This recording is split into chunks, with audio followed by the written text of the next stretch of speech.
All right, guys, welcome to another authentication segment, except this one is going to be a little different than the others. This is going to be a one-on-one segment with Sophia Loren, not the Italian actress, but the 16760 Coke GMT. Before we dive into the watch itself, let's talk about some talking points about this watch. The 16760 is the very first GMT to be introduced with the Coke bezel.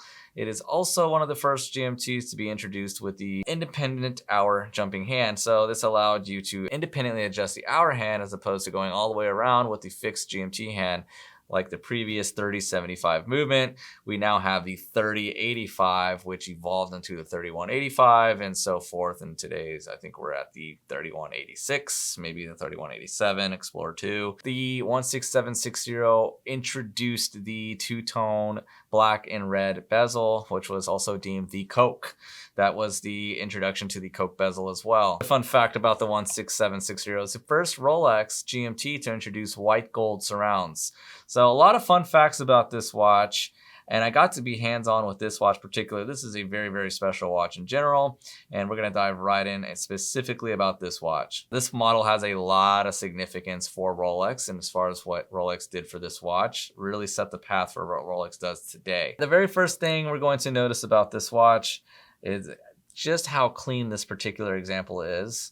It is basically an NOS watch. The story of how this watch came about is a father bought this watch for his son back in the 80s and held on to it for so many years, and it just sat in the safe. And when it came time to gift the watch to the son, he basically looked at the watch and said, hey, all the cool kids are wearing subs. This isn't interesting. I'd rather have a sub. And that's where this watch came into play. We traded it in, got him the sub, and it's been sitting here ever since. So it's a really, really interesting piece. Condition-wise, it's really amazing. It's taking on some patina. And we're going to discuss all the bullet points this watch just hits with any future collector of this watch. Biggest thing that truly moves me with this piece is the condition. It is just basically an NOS watch. Obviously some handling marks just throughout the years of people looking at it, but otherwise it's in incredible condition, and it is fitted with a 93-150 bracelet. The case is just as sharp as it's going to be, along with some really other fantastic features we're going to discuss. And that being, this particular watch came with two dial variations. The very first dial variations that came about these watches in the early 8 millions, we call them the no date dials. That being, the word date is not found on the dial, but it is obviously a date watch. It has the date. That is one area that I really like about this watch. Is again, it's a very, very transitional watch, and it is very significant for the GMT lineup. Obviously, all the matte dials prior to it are the very same way. It doesn't say the word date. It's something you might notice later on if you look at your watch and you have a matte dial 16750 or a 16675. They just simply say Rolex Oyster Perpetual. Another really interesting fact is this is what they call the spider dial. And this is probably one of the coolest things about this watch is the dial has a unique pattern on the dial where it's just cracks all throughout. You can see here where the watch has just got fine lines in the paint. It's a paint flaw that Rolex made a mistake in production. Long story short, it didn't pan out well. I guess over time the paint dried and the lacquer started cracking, and now we have this beautiful effect we call spider dials. This particular GMT really just hits all the high notes.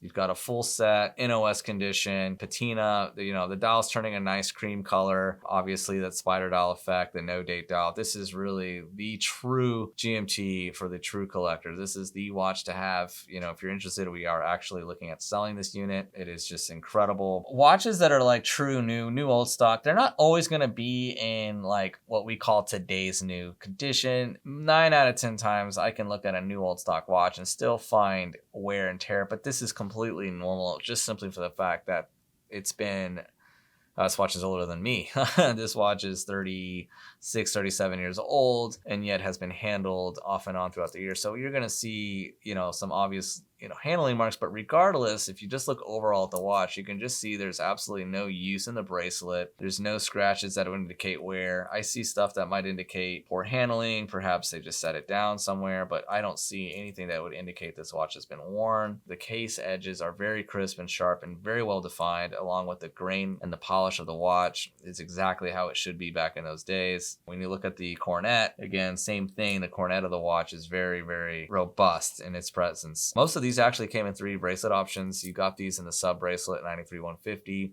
You could get them in the 78-360 bracelet, which is what's commonly found on your date just from that time.